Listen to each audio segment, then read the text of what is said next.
Okay, in this webinar, I talk about the Federal Reserve Bank, also known as the Fed. Now, I talk about the Fed fairly often in Desert Pencil courses and in the webinar. And the reason I do that is because Fed policy has an extraordinary effect on all of our lives, even though a lot of us don't really know it.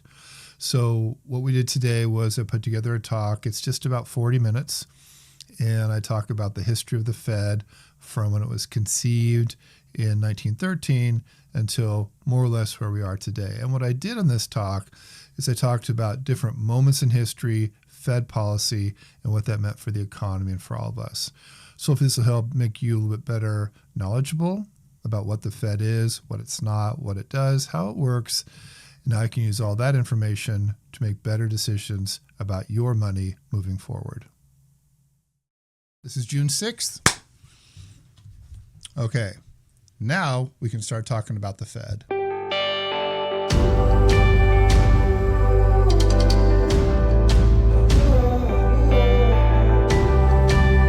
So let's do that. I have a handout that I will give you after we're done here. And the reason I'm going to wait for that is that if I give it to you now, you won't listen to me and make your own notes, which is what I'd rather that you did, because that makes things easier to remember. As always, when you come to the Does It Pencil webinar, pen and paper is suggested. But you'll get it's a 4-page handout I wrote last night, okay? So what I want to do with our thing today is I'm going to give you a history of the Fed. And I'm going to start a little bit before the trigger event, which was in 1907. And I'm just going to move forward by decades until about COVID. Okay, we'll stop about there. Now, this is not going to be an elaborate, intensive, down the rabbit hole kind of a thing.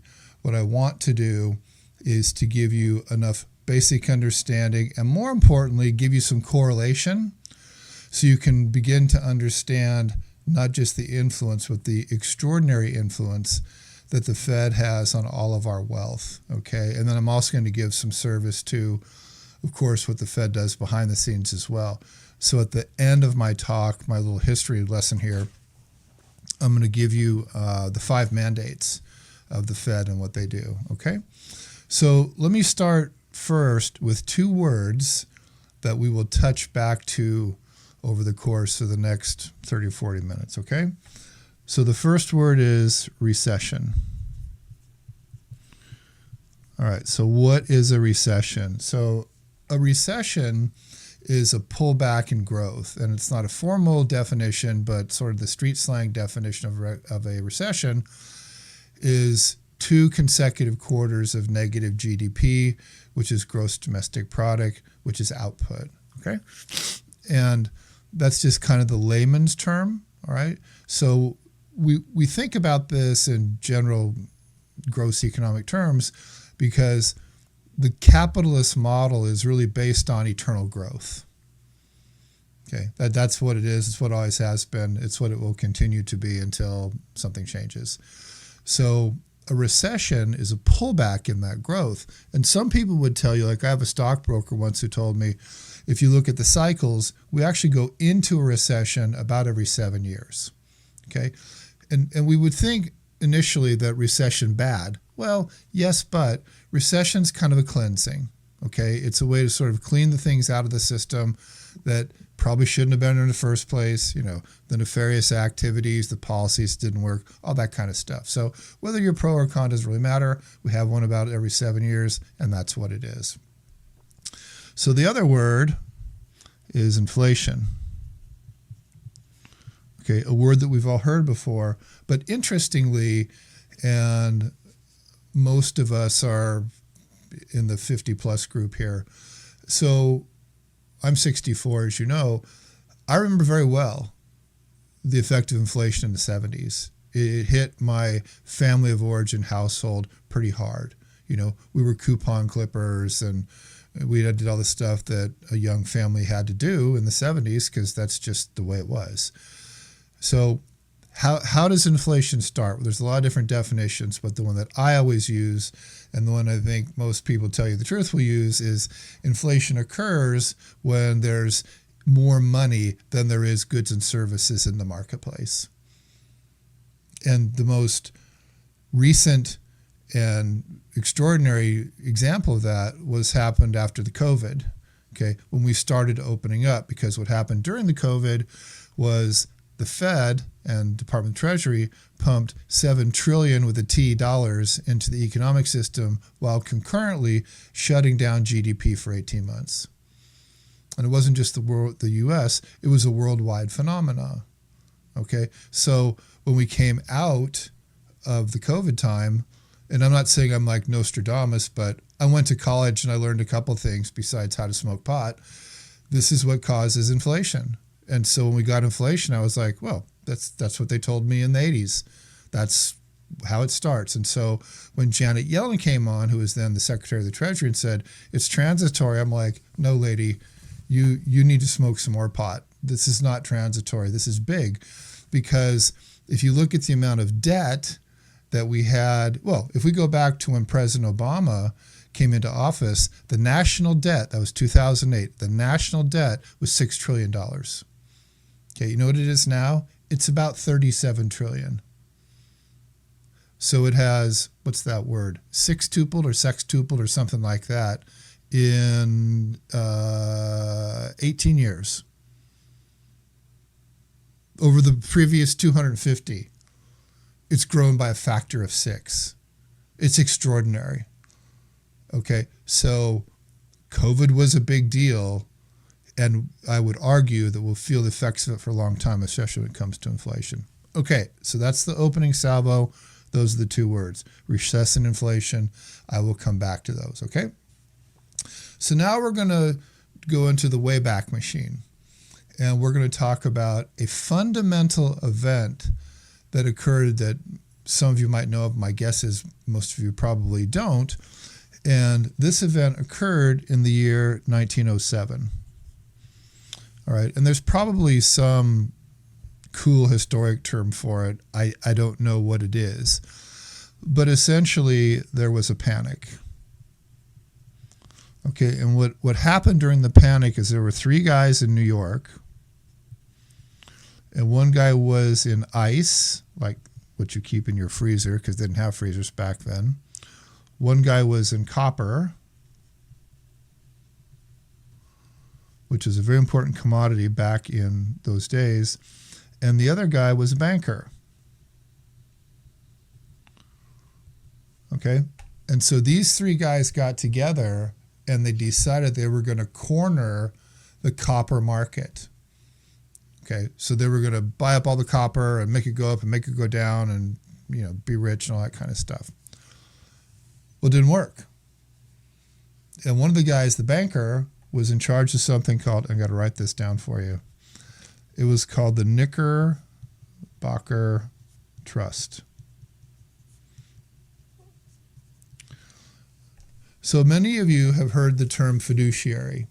I don't know a lot of you really know what it is, but without getting into all the legal stuff. Back in those days, a fiduciary was essentially a wealth advisor. So they would advise on investing, they would advise on taxes, they would advise on estate planning, they would advise on cessation, common things that a wealth advisor would do today. In those days, it was called a trust. So when the Knickerbocker Trust failed, we had a widespread panic. Okay, and that's the key term, is panic. Okay, so what happened during this, we'll call it the Great Panic, is that the stock market plunged, credit froze, businesses couldn't access cash, and essentially the entire financial system collapsed. Okay, this was in 1907, right? Enter a guy you probably have heard of, and his name was J.P. Morgan. And if you study much turn-of-the-century history, and I've studied some, I'm not a buff, but I've heard some. By the way, quick sidebar. There is a series on the History Channel, and you can watch it on the YouTube for free. It's called The Men Who Built America. It is magnificent. And it goes from basically Civil War through post-World War II. Chris, you've seen it? And it talks about the titans of the world back then. I've and seen almost all the episodes and permutations. It's yeah, really cool. it's really good. And I'm not a big like history guy, but it's cool. And Morgan's one of the guys in it. Okay, so back in those days, Morgan's, Vanderbilt's, those guys, I mean, they basically ran the money in New York. They were the money. In fact, when J.P. Morgan passed away, it's the only time the New York Stock Exchange has ever closed in reference and reverence to an individual. It's the only time it's ever done it. So he was the man back in the day. And basically what he did was he took all the big bankers and locked them in his library and said, "You're not coming out until you guys figure this shit out." Okay? And they did. And so that essentially became the model for the Fed. Okay, so what is the Fed? So the Fed is a centralized bank. It's not a bank. It's a centralized organization. It's like an umbrella over the entire banking system. And the Fed was introduced in 1913 by an act of Congress. Okay, now many years ago, I read a book called The Creature from Jekyll Island, and Jekyll spelled Jekyll, and Jekyll Island is an island off of the Atlantic seaboard. It's over by Cape Hatteras, and that's where all these big money guys in the day, Vanderbilt, Morgan, Schwab, all these guys got together, and they conceived this thing called the Federal Reserve Bank, and then they sold it to Congress. Congress voted on it. We got a central bank, okay? So basically and simplistically, and I'll cover this in more detail at the end here, but the Fed provides the markets and really all of us as consumers a few pretty important services, okay? So one thing that they do is they control the money supply, and I'll talk more about that as we move along here. Okay, when I say control the money supply, I'm talking about the supply. Okay, I'm talking about hard currency. Okay, if you've ever been to a Federal Reserve Bank, it's where they physically create and physically destroy money. It's pretty interesting if you've never been to one. I think there's like 6 of them. I've been to the one in Philadelphia, and I've been to the one in Denver, I think. They're all kind of the same.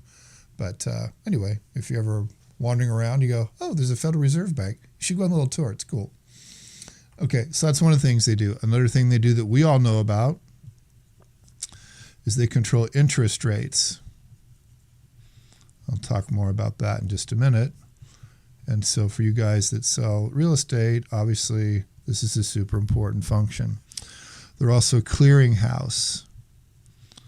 And this is one of the original charges of the Fed, because if you think about it, in America, we've got all these different banks, and they did back in the early, 1913 anyway.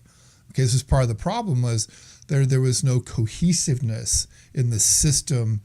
It was basically a bunch of tribes. Okay, so the Fed put unity around the tribes, and so today, like if I write a check from KeyBank, it goes through the Fed and it draws from U.S. Bank and pays the vendor who the merchant who banks at Wells Fargo. Okay, so the Fed makes sure all that stuff happens. That's one of the functions of the Fed. Okay, that's the clearinghouse function. All right, and then the other thing that the Fed, wants to say they do is they want to make all the kids play fair. And there's a separate definition of that we'll talk about later. Okay, so these are just some of the things that Congress said, "Oh, we want a Federal Reserve Bank, and this is kind of stuff they're going to do, and aren't we awesome? And this is America in 1913." Okay, so we were cruising along pretty well, and then we had this thing called a World War, and that kind of sucked, and then we had this thing called the Roaring Twenties, which some of you had heard about, and suddenly, everybody's got to be a stock market investor. That was the big thing in the 20s. And what's happening is common people who didn't really know diddly about diddly were investing in the stock market, and they were buying on margin, and they were leveraging their assets because, the markets were going like that, which they kind of are right now too, okay? So suddenly we had this big crash in 1929, okay? Now historians would look back and say, this was largely due to Fed policy, okay? Because they weren't regulating lending, okay? Now I'm going to take a little bit of a sidecar here, okay? Some of you have heard the term bank stress, okay, especially after the recession. They were stress testing the banks, okay? So one of the things that we need to understand about the banking system in America is that it's largely based on sentiment and trust. And so what we want to avoid is what's called the run on banks. So what is run on banks? So run on banks says, I want my money and I want it now, all of it. And I have $1 million in the bank. They go, well, we don't have $1 million. What do you mean $1 million? I want $1 million. Where's my $1 million? Where do you think it is? So if you put $1 million in the bank, what do they do with it? It's on the printing press. Nope. Lend it out. Exactly. They lend it out.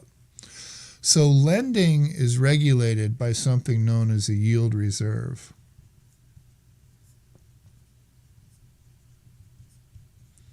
Okay, and I was going to look this up before today and I didn't. Sorry, you can look it up later. That's the term.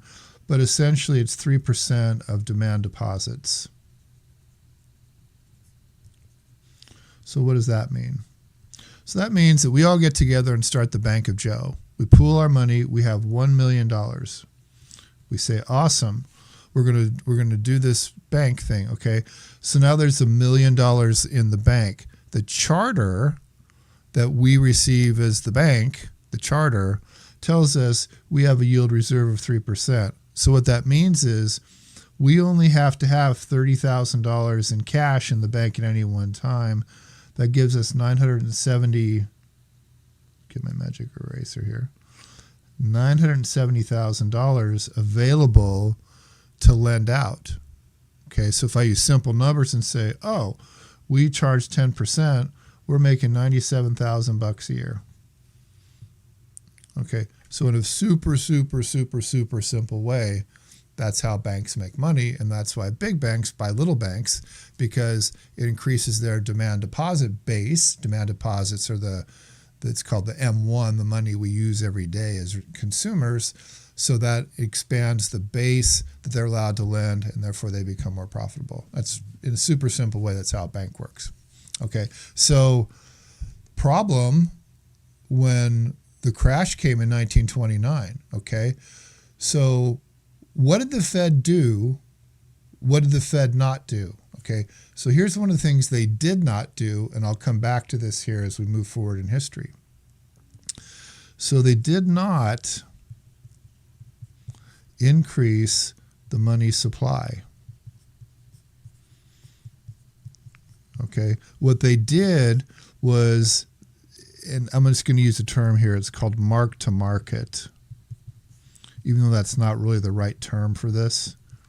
But essentially what they did with accounting is they said the dollar has to balance with our gold reserves. Okay, this was a very important thing, and I'll get back to the role of gold in just a minute here as well. Okay, so they did not increase the money supply, and they matched the money supply to the gold reserves. So what happened was unemployment went to about 20%. Okay, that's a lot. And there weren't as many people back then, right? So 20% of like 100 is going to have far more effect on an economy as a whole than 20% of 10 million. All right, so it was a big problem. Okay, but what happens in time is that markets find equilibrium, policies change. You know, we go through a dip and we tend to come out, and it's the when we come out part, that's where most profits end up being made in a cycle. Okay, all right, so that kind of goes into the first faux pas of the Fed historically. Economic historians argue pretty consistently today that we would have never had the Great Depression had the Fed acted differently.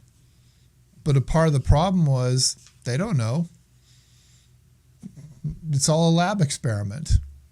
Okay, so they learn as we go through history. Okay, so then we had this thing happen called World War II. All right, and what happened there was the Fed lowered rates to fund the war. Okay, now like I said, I'm not going to get super deep in the rabbit hole on this, but this should make sense, right? They control the money supply, they control interest rates. We're in a world war. We need to make stuff, so we're going to make money cheap. We're going to loosen credit so that the private sector can make the materiel required for the war effort. That's more or less what it was, okay? So we get through World War II, and now we're like late 40s, early 50s, okay? So if we take that moment, that post-World War II, and I'm going to start at 1950, and I'm going to go to 1970, okay, just to mark 2 decades in history. We have now lived long enough. In other words, we are far enough ahead of that time of 1950 to 1970 when some, if not most of us, were born. That was the most stable, moderated growth economic time in world history. Okay? Because the Fed had learned its lessons from before. We had just gotten out of a war. The soldiers came back home. The baby boom started, right? So generationally, the baby boom, which is the largest demographic sector ever in human history, and we've lived in the most prosperous time in human history, that's because of the baby boom. There's stuff that happened, that we all lived through, but it all started with the baby boom, okay? And I would argue that one of the reasons that most of us, number one, didn't perish from famine and disease and all that kind of stuff is because we were further along in history. We had medicines and these kinds of things.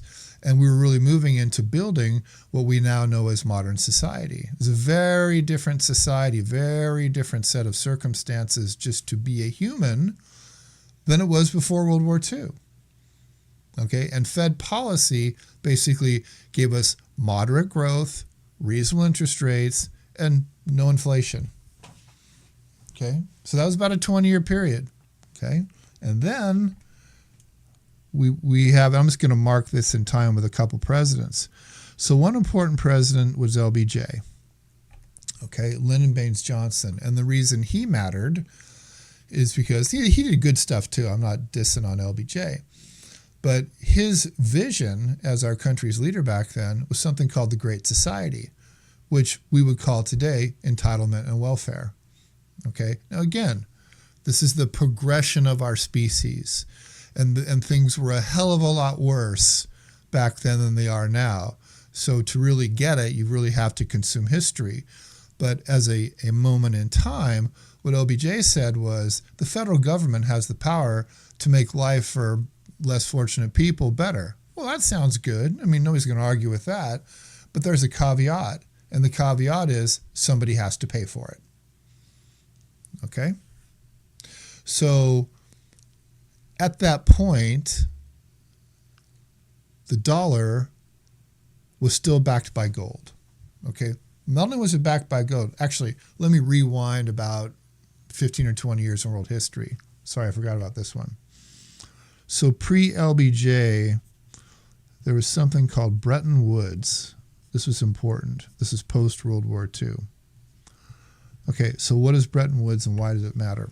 Bretton Woods is a resort, I think it's in New Hampshire, and it's where leaders of 44 of the Allied nations went after World War II to go, all right, well, we've just blown up like 2/3 of the world. What the hell do we do now? And one of the things they decided was that the dollar would become the world's reserve currency. Why? Because we had the biggest stash of gold in the world. So the dollar was backed by gold. And that's why the world said, well, we want you guys to be our world money. The world is called a reserve currency. Okay? So that was cool. And that really helped us be the big gorilla in the cage in this post-World War II environment. Okay, and we had Korea, and we had the Cuban thing, and Russia, and the Cold War, and all that kind of stuff. But the dollar maintained its integrity largely because of the gold standard was backed by gold. Anyway, so if we kind of switch these two around here, LBJ and his Great Society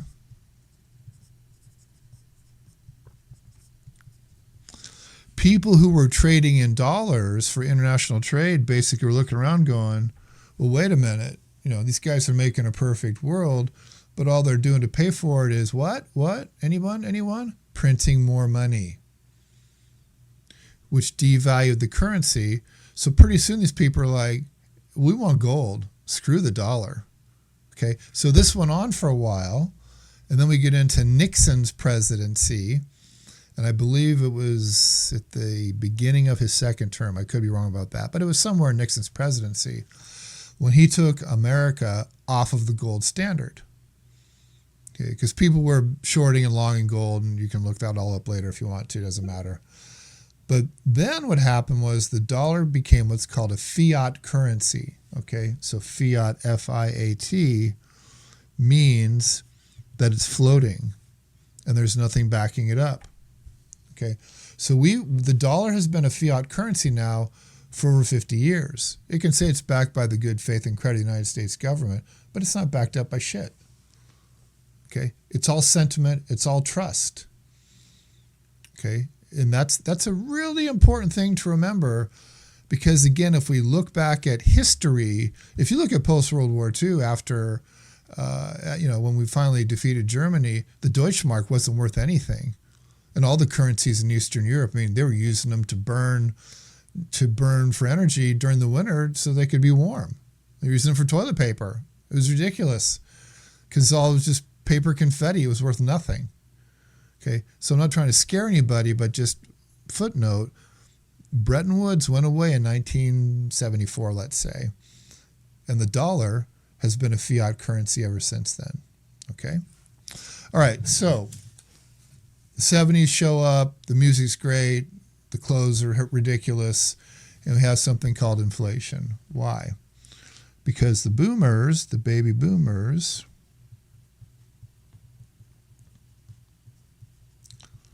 are starting families. And for those of you who have started families, you know that starting a family requires a lot of consumption. This is the biggest demographic group ever in world history, okay? So they gobbled up all the stuff, okay? We got too much money. We don't have enough stuff, just like I said before. So A plus B equals C, inflation, okay? So I looked it up, and in 1979, which, Tien, I just want to bring you in the conversation here. That was 4 years after the album Frampton Comes Alive was released, in case you were wondering, when was Frampton Comes Alive released? So this is 4 years later, okay? Christine knows what I'm talking about. All right, so inflation was 11%. All right, now let's just stop there for a second. That's pretty high. And almost, well, everybody in this call was alive then. We're at different age groups. But guess what? We're still here. We made it through somehow. And what happened at that point is we had a new Fed chairman named Paul Volcker. How do I spell this name? V-O-L-C-K-E-R. Paul Volcker. And he said, well, I'm going to get rid of inflation, so we're going to increase interest rates. And I think, Kelly, you mentioned this at one point. It might have been somebody else, but somebody said they bought their first house and the interest rate was 18%, something like that. 13 and a third. Yeah. My boss said it was 18 with negative amortization. Right. Okay. So we've lived through this history when the Fed has intervened pretty severely. So Volcker said was the only way that we can reduce inflation is to increase interest rates, which simultaneously decreases the money supply so we can find an equilibrium again between goods and services and the amount of money in the system. So that was what the Fed did to bring that balance back, okay? And it worked for a while. Then we moved into the dot-com era, which was the 90s, okay? And then this was marked by the Clinton presidency. And what happened in the 90s, if you look back at interest rates, is, well, the late 80s to the mid 90s, let's just say, they bounced between about 3% and about 8%. Okay, they kind of went in this range right here, depending, okay? But it was fairly moderated. It was okay. We had the dot-com boom and the bust. And that affected some people. I mean, it affected me. In those days, I used to day trade Amazon stock, and it was like $2.50 a share. Seriously. Okay. And I did pretty well day trading, actually, but you can also lose a ton. Okay. So then we kind of bounce along, and then a guy came along that we all know about, and his name is Alan Greenspan. And he was nominated by Reagan, I think. Yeah, pretty sure it was Reagan that nominated him.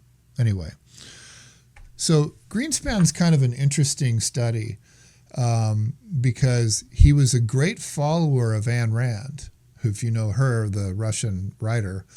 Ayn Rand was very much an individualist, okay? And if you look at what Greenspan did, he basically was the master of governmental intervention on the economy vis-a-vis Fed policy. Okay, so what happened was between about 2000, and we're going to move now into the next era, which is the 2008. But if we look at what happened with the Fed between about 2000 and 2008, if you looked at a graph of interest rates, they basically were going like this. Okay, now here's something that you should make a special note about. When interest rates decrease, asset values increase. History has taught this. All right? So let's stop for a minute and go back to, well, we're not there yet. We'll come to the COVID time. But what was happening when Greenspan was the Fed chairman was that values were ratcheting up. Now, they weren't going up like COVID. I'll talk about that in just a minute. But they were going up. And what happened concurrently was that not only Fed policy, but also congressional policy, and that gets into the banking sector, like, oh, every American has to own a home. Remember all that stuff? So that's like the 2002 to 2007 era. And that was when I started traveling around the country doing the Does It Pencil stuff. Okay, and I think I've said this before, but I used to go to Southern California like 4 times a year. So I knew a lot about that market. And everybody was buying negative cash flow because everybody was drinking the appreciation Kool-Aid. Why? Because interest rates kept going down and asset values kept going up. Concurrently, what happened was, and some of us remember this, they had desktop loan underwriting, stated income. You didn't even have to show a tax return. All you just had to say was, I have a pulse and made this much last year. And if rates were 5 3/4, they charge you 6, and go, here's $500,000. Don't even have to prove it to us. That was the world we lived in. Okay, so then what happened when this crash came? Okay, what happened was there was an underpinning. And I don't know if you guys remember this, but when Bush the second was first elected in 2002, he sent us all like $300 or something. But what he also said was, we're in a recession. It started in 2001. I was like, what? Because housing values are going up, buildings everywhere, like the economy's on fire. I'm like, we're in a recession? What? Well, I guess we were.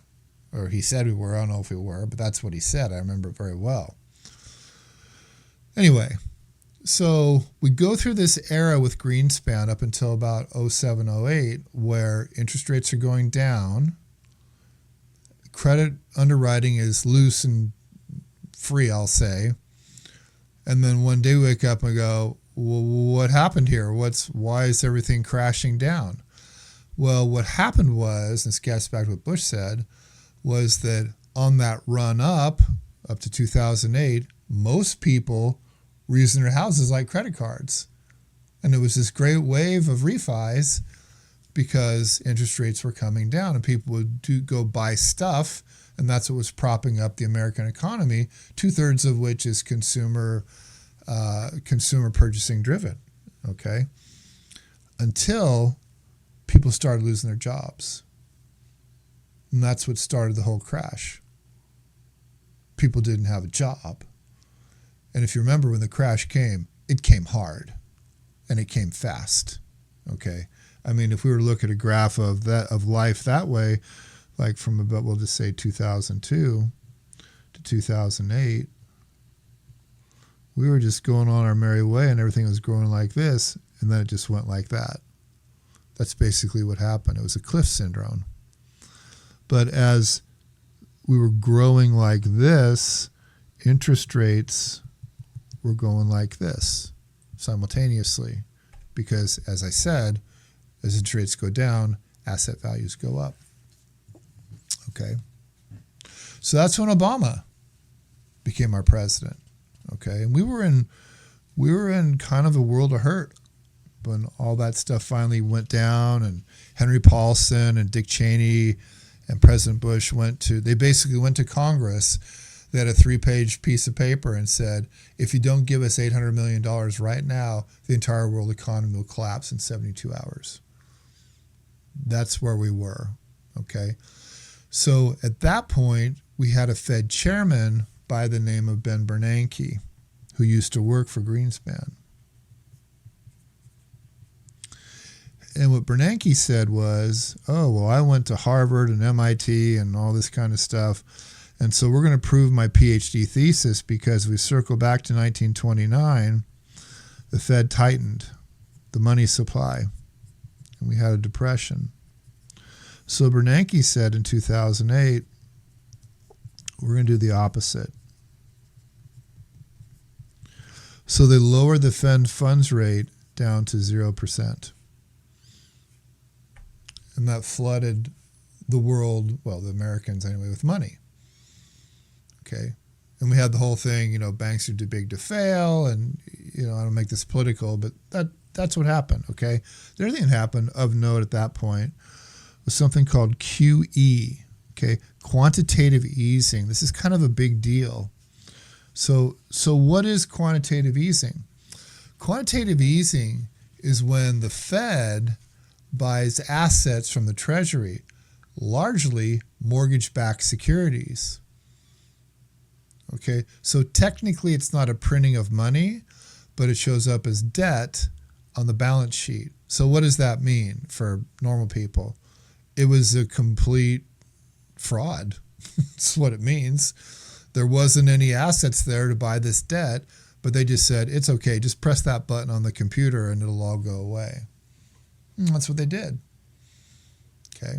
So again, the learning curve of the Fed is the Fed can intervene, the Fed can manipulate interest rates in the money supply, and the Fed can purchase assets to keep credit flowing and to keep confidence up. The other thing that happened simultaneously was the markets. And the markets are looking at this going, well, we can't lose. We can bet as much as we want, and the Fed will make sure we never lose. And that's why you've seen the stock market go like this. It's 100% confidence that, Daddy Fed, if you will always be there to save the day. Okay, so if we kind of go from 08, well, let's just say 2012, because we're out of the Great Recession, as they say, and let's just kind of do the next, we'll just say to 2025. My twos are looking like threes, 2025. So now we have a Fed chairman. Oh, wait a minute. Sorry. No, I know.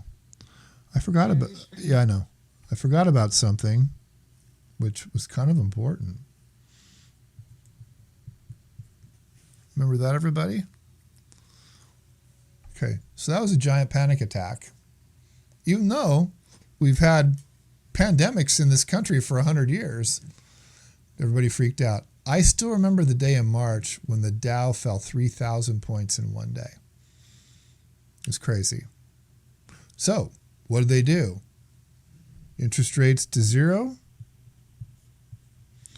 and money supply, increase the money supply, 7 trillion. Okay, to free up credit, to boost confidence, because again, they didn't know what they were going to do. I watched a documentary about a week or so ago, I think it was a PBS documentary about the Fed, and they were interviewing one of the Fed Board of Governors, and she said, we all sat in the room, looked at each other, and we go, what do we do now? We don't know what to do, okay? They said to each other, we don't know what to do. So they came up with, well, let's drop rates again, and let's put some more money in supply, and let's go like this and hope the world doesn't collapse. Well, it worked. So far. Okay. All right, so I want to just kind of get to the end here. Here's a very important point. So if we kind of take that whole bucket of sermon that I just fed you, and we look back in time, every situation with inflation and every situation with a recession and most of the wealth creation have all been attributed to Fed policy. Okay, which is mostly, not entirely, but mostly interest rates and the money supply. That's the two big things that the Fed controls. Okay, they do other stuff, but that's primarily what they control. Okay, this is an important statement. Inflation, recession, and wealth has all been controlled by Fed policy. Okay, so let's see. On the back of your handout that I'll put in the chat here just in a second. So the 5 points, I've already covered these, but monetary policy,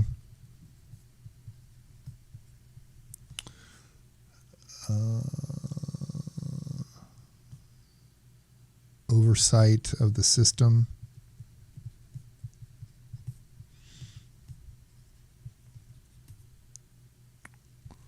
regulation,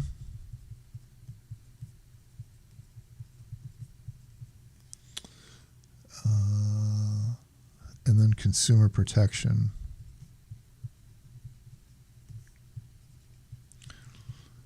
I know I said there were 5, but supervision and promoting financial stability. Well, I can put stability in here too. That's a good one. Yeah, we'll put that in there too.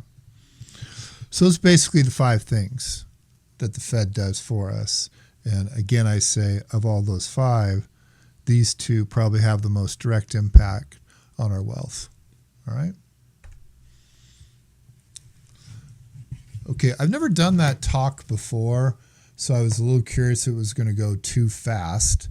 I know it's a lot of information, but if I was just going to summarize what I think are probably the most important parts, it's that the Fed has a huge amount of control, and we're not going to probably see a change in that coming up anytime soon. And absent catastrophic world events like COVID, you're probably not going to be seeing any drastic movements by the Fed. I think primarily what you're going to see is movements in the range of about 25 basis points when the FOMC meets, which is the Board of Governors and the chairman, and they say this is what we're going to do. But one guy that I follow on the YouTube, and his channel is called Clear Value Tax. And I like this guy. He seems to know what he's talking about. His argument is over the next 18 months, we're probably going to see interest rates coming down to where the overnight funds rate is somewhere in the threes, which would make mortgage rates somewhere in the low to mid fives. That's probably where we're going. Okay. Now, we just got a new Fed chairman. I can't remember his name, Chris. I think you know. He's been in there for a couple weeks. And he's already, I was talking to one of my money guys last night. He's already come out and said, and I like this, he goes, we've got to do something about this debt or it's just going to be the end of us. And that's pretty much an anti-Trump policy currently, even though Trump nominated him. So we'll see what goes on in that relationship. You know, stay tuned because there's always a lot of drama in those relationships, as we know. All right. Okay, I'm going to take a breath here and give you guys a chance. So, Tien, now that you know When Frampton Came Is Alive was published, what did you think about my little chat today? I have no economics education, so this is why I come here on Fridays as much as I can. I like it a lot. I read an article and it wore me out. I couldn't finish that article because it was pages and pages and pages long. So I have a little bit of reference to the things that you mentioned, but not enough. So of note, I wrote almost 4 pages of notes just now. The other thing that'll be interesting to see about Fed policy in the next year is it essentially has 2 large mandates that's public about. One is inflation, the other is employment. Okay, so now we're just kind of starting to see the affect in the marketplace of AI on employment. So what's the Fed going to do about that? Stay tuned. Rafael Barda, you were around in the 80s. You want to tell us about the 80s real quick? Because Christine's really wondering, you know, Crockett and Tubbs and all that kind of thing. But what did you think about my little chit chat today, sir? I really thought it was a great intro. Thank you. I have a request for you for the second part of this series. The FMOC meeting publishes its minutes, publishes its discussions. I request you, Joe, to go back over the last 3 years or so worth of FMOC meetings, review all those minutes, and come back to us with why the target rate is 2%, and then explain why the Fed's PCE indicator is either detrimental to us or it's accurate. So why 2% and why the various measures that they're using to inflict pain on the economy? Okay. We don't have a lot of spare time, so going back and reading 3 years of FOMC meeting minutes is just something I'll just get right on. However, I can answer both your questions right now. How does that sound? Sounds like you're blowing me off. I thought it was a... No, I'm not actually. Well, let me give you my answers and then you tell me if I'm blowing you off, okay? Because they're really excellent questions, and we'll get to the end here. So his first question is, why does the Fed target 2% inflation? That's their goal. I've thought about it too. I actually looked it up. That's why I know the answer, at least what their answer is. Because if you look at that, you go, oh, well, that means every 5 years, everything's 10% more expensive. That seems kind of stupid, right? But there's 2 reasons they say that they've targeted 2% as, healthy inflation or whatever. One reason is because that gives them some buffer with interest rates if we have another COVID or another catastrophic, outlier kind of a thing. That's one reason. The other reason is if you have a little inflation, that's the best medicine as an antidote for deflation. Okay, so in the hallowed halls of the Federal Reserve Bank, they think those 2 balance out. Do I know? I don't know. Do they know? I doubt it. Okay, second question, Raphael, very smart man, Barda brought up. What is the difference between a PCE and a CPI? Okay, because as Raphael knows, the Fed uses PCE or PCI, I could have it wrong, but it's PC something, instead of CPI, which we commonly use as an inflation indice. Okay, the reason that the Fed uses the other one, the PCI one, I think it's called, is because it's a broader base of consumption, and it measures a broader base of consumption, and it's more dynamic. Okay, and I actually looked this up one time, and if you look back at the history of these two measurements, they tend to correlate pretty closely. There's only been a couple times in history when the PCI was way out of whack with the CPI. One of those years was 1983, as Christine would know, since she's an 80s girl. And there was one other year. But the Fed believes that the PC, I'll just call it the PCI, is a more accurate and more dynamic measurement of retail consumption than the CPI is, and that's why they use it. So I'm not Thank blowing you you. off. Thank you. To save myself about 25 hours of reading, thank you. All right, I just finished up editing that webinar, and there's one correction that I want to make. Banks are no longer subject to yield reserves like they used to be. That policy actually changed in 2020. And so did the way that the Fed counts what's called M1, which is the everyday, what I call retail money in the money supply. In 2010, it was about 1.5 billion. And in 2020, it was accounted for at about 5 trillion. So that's like a 2.5 million % increase. But a little bit of that is because of the way the Fed jiggers the books. Anyway, hope you enjoyed this webinar. Look forward to seeing you next time.